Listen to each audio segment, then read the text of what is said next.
Hi, everyone. My name is Doug Morrow. I'm a director on the thematic research team here at Sustainalytics, and I'm delighted to be here today to moderate our podcast on our recent ESG Spotlight, which was titled Managing Data Privacy Risk, Comparing the FAANG Plus Stocks.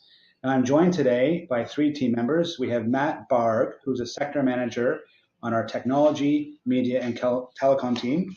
Hey, how's it going? Moin Syed, who's an associate on the technology, media, and telecom team. Hi, Doug. And Martin Vezer, who is a senior associate on our thematic research team. Hi, everyone. So thank you all for joining me here today. They were all co-authors on the piece together with myself. And what we plan to do is just go over some of the key findings from this spotlight that we put out. So Matt, I'd like to start with you.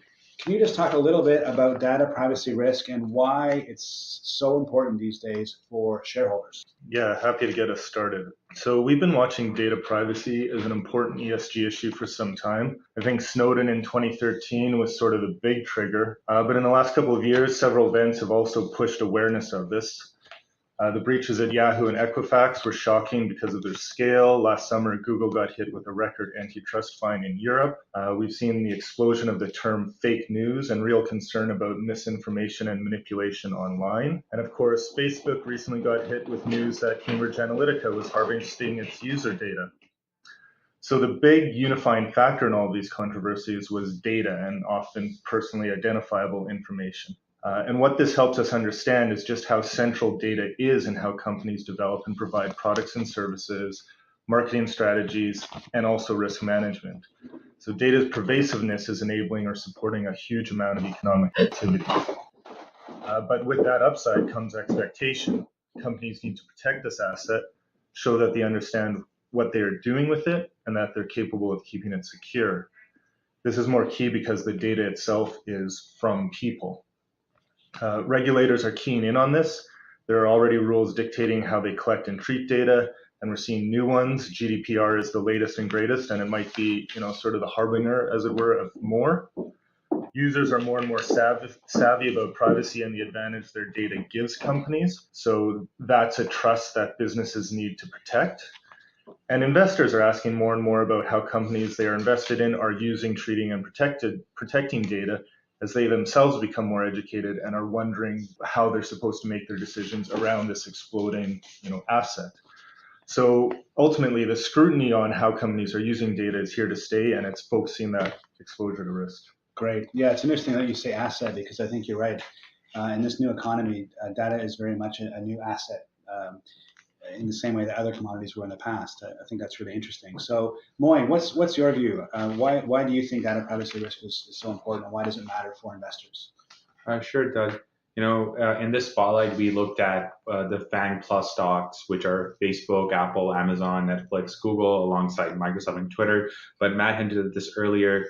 Data privacy is an economy-wide issue, really, as more and more firms and companies try to monetize this asset. And up until recently, the narrative around it has largely been the upside narrative, right? Hey, you can leverage this data, you can become more efficient, you can do all kinds of neat things with it. Like, for example, insurance providers can use your fitness tracking data to determine whether you live a healthy lifestyle, and that can affect your premiums. But what the Facebook Cambridge Analytica incident and some of the preceding events that Matt talked about, they've kind of created this almost like a watershed moment where people are now beginning to see the real risks of the data that companies hold on us and what can be done with it. So things like fake news, misinformation, or even exploiting people's online behavior to target, politically motivated ads, and that has really, come up on the radar for a lot of people, and it's signifying a structural shift almost around things like consent or meaningful consent. So for investors who have, invested a lot of money, or for shareholders, their understanding of Facebook's value is driven by the fact that Facebook has this unstranded asset that they can monetize anytime. But it's more and more becoming like a stranded asset where Facebook is going to increasingly control who can access the data, and that might limit their monetization potential in the future. So even after Cambridge Analytica, Facebook said that they have already stopped the development of certain products, or even put a stop at product releases, primarily driven by privacy fears. So now how that manifests itself in their bottom line, that's only time can tell. But that's sort of some of the risk that investors can see. Maybe the price to earnings ratio for Facebook may not be as attractive going forward based on some of the risks that privacy has come up represented. That's really interesting to sort of bring this idea of stranded asset risk into that paradigm into the discussion. That's a good point. So Martin, over to you. What's your view on data privacy risk? Why do you think it's so important these days for investors? We do see investors responding to the fallout from the Cambridge Analytica scandal, as well as other issues that Matt and Moeen have already mentioned. In response to the Cambridge Analytica scandal coming to light, Facebook shares entered bear market territory. Shortly after the scandal broke, the Federal Trade Commission confirmed that it was launching a probe into this issue.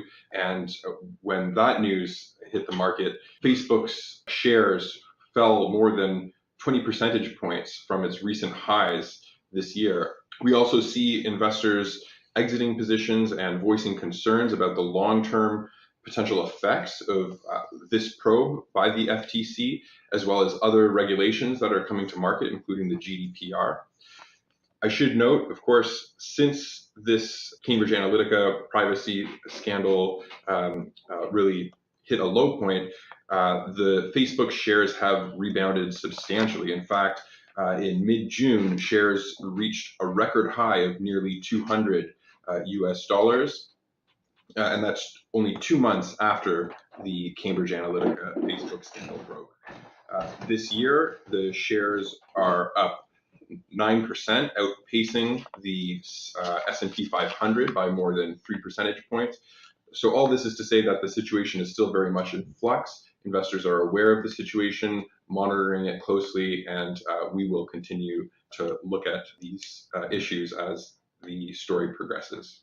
Great, thank you. Yeah, I think you're absolutely right. We also need to be thinking about how this connects to, at the end of the day, to share prices. So thank you for that. So Moeen, over to you. Let's move past the issue and talk a little bit more about what we did in the paper. So how did you go about evaluating the FAANG Plus stocks on this issue? Sure, Doug. So in this paper, there were two key components of the framework we developed in terms of evaluating the FAANG Plus stocks. One component was sort of their level of exposure to privacy risk, and the other was their preparedness when it comes to managing privacy and data security risks. So the risk exposure, or level of risk exposure, was a function of how data is used in their business models. So within the FAANG Plus, let's say, universe, there are varying approaches on how companies utilize user data. So one component of that is whether or not there's a direct economic relationship with the end user. So a company like Apple, they have a direct relationship with you and I because we buy their hardware, we buy their phones or Apple Watches or Mac hardware, things like that.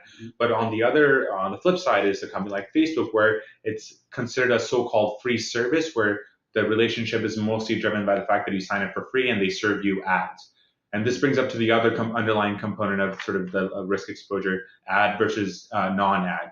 Facebook's 98% of its revenues are derived from advertising, whereas for a company like Netflix and Apple, this number is negligible. Like they basically derive almost no revenue from advertising.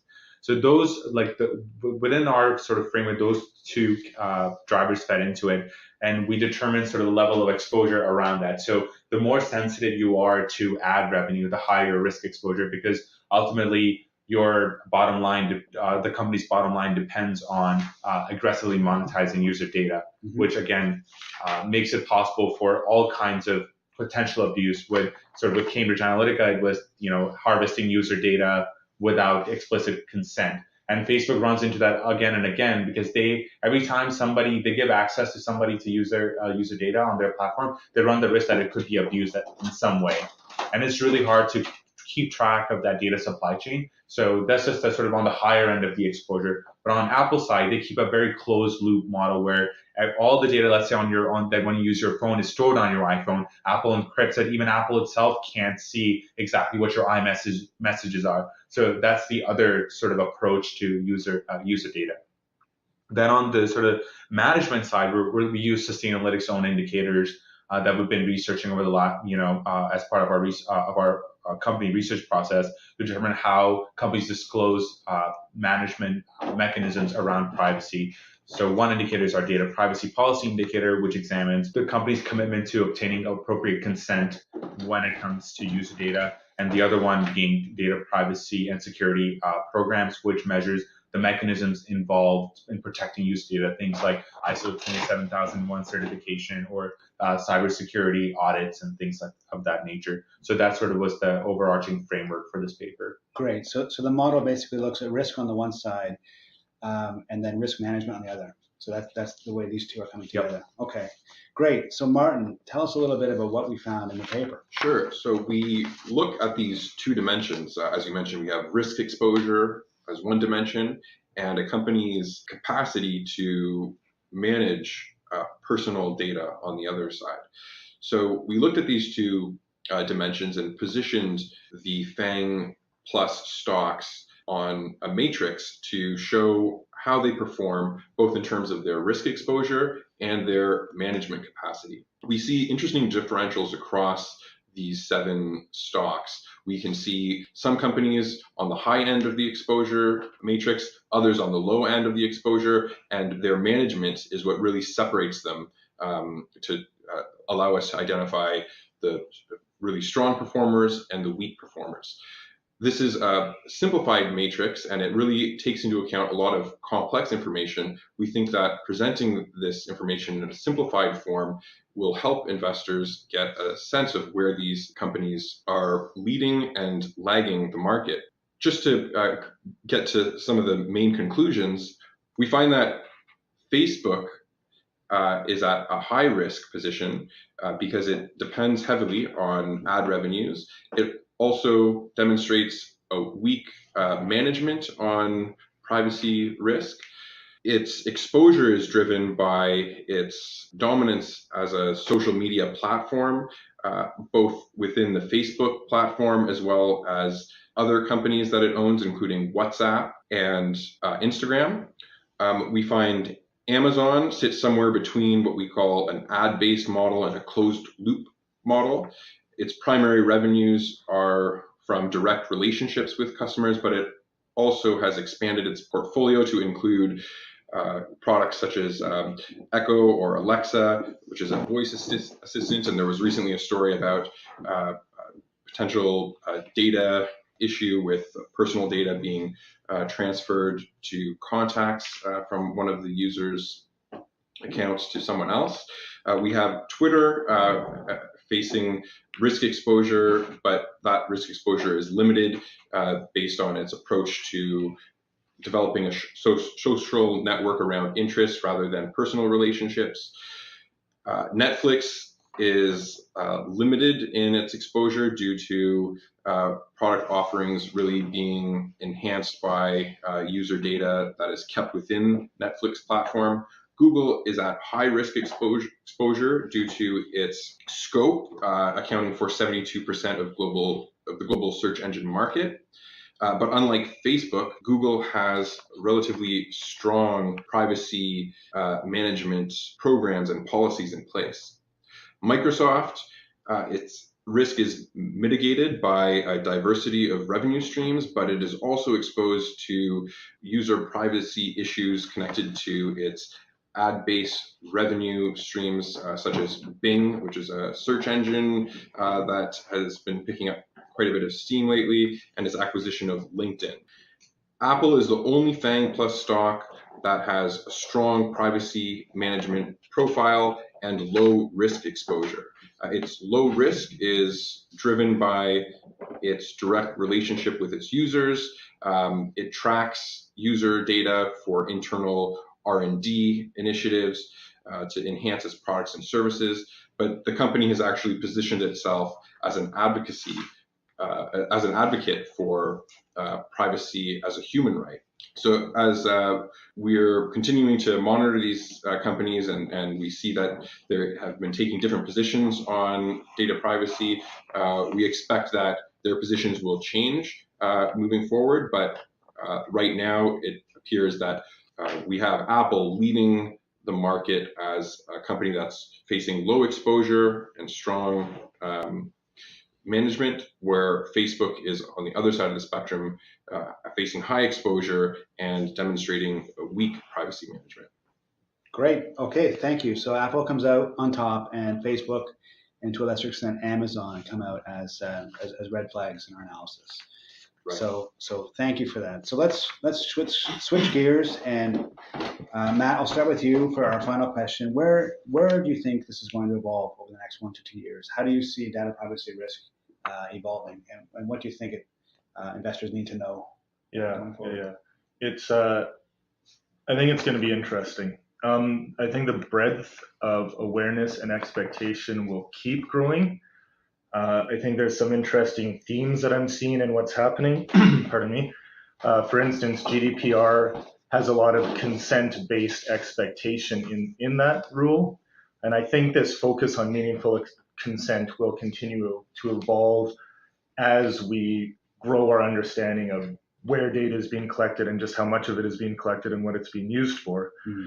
I think we're also going to see questions pushing for more disclosure, whether it's on cybersecurity issues or something like algorithmic transparency. I also look forward to deepening of questions around who actually owns data and this idea of data ownership.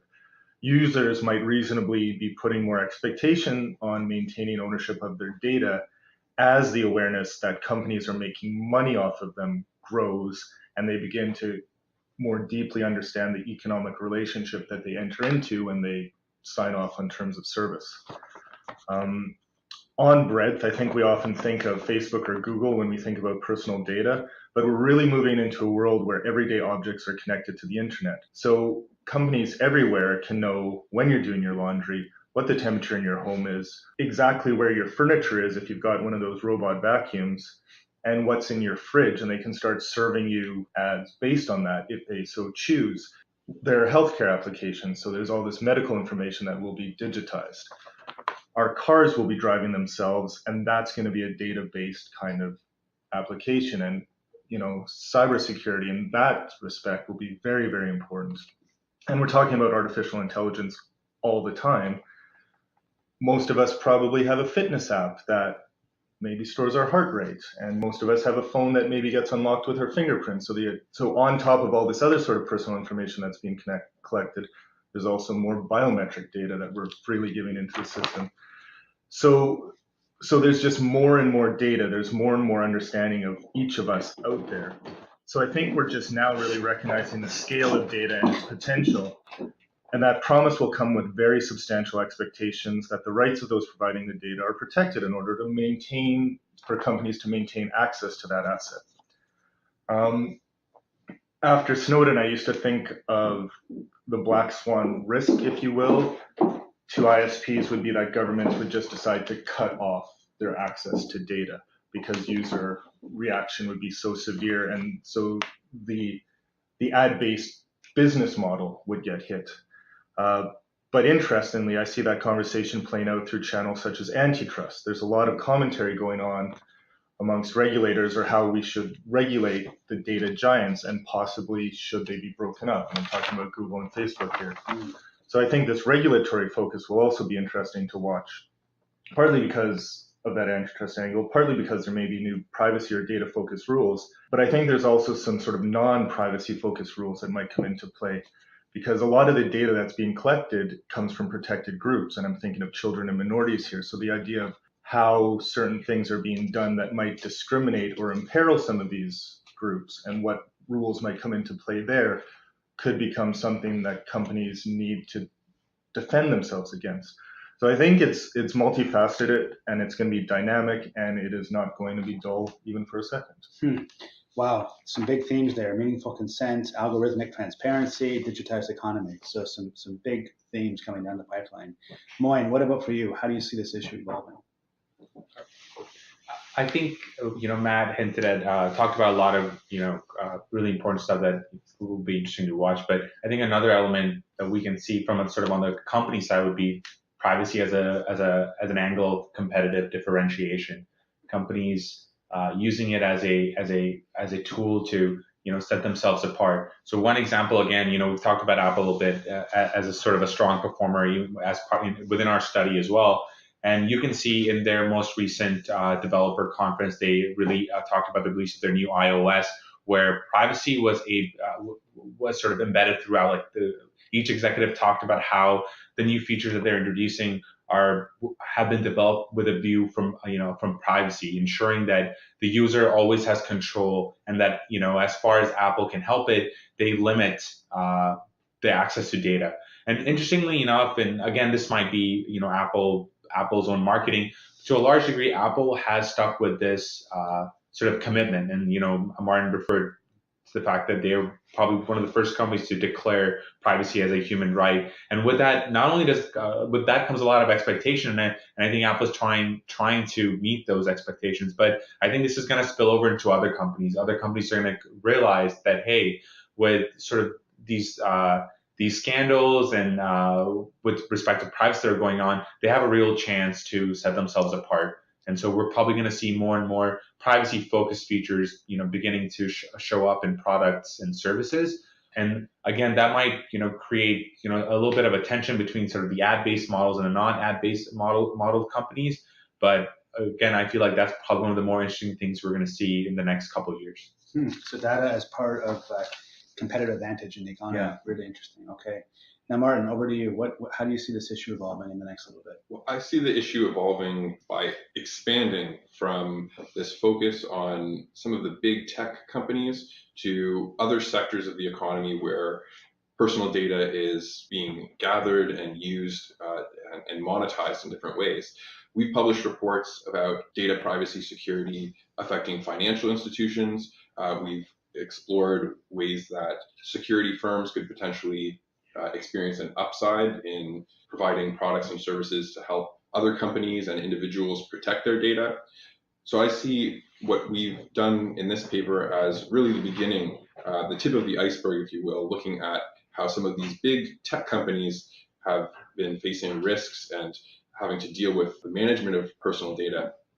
But this really is the beginning. We'll see, I think in the near future, other institutions, especially in other sectors, financial services, and other areas of the economy where personal data is being monetized, taking a new look at how they're managing their risk exposure to these issues. Great. So data is very much an economy-wide issue. Absolutely. Great. So thank you, Martin.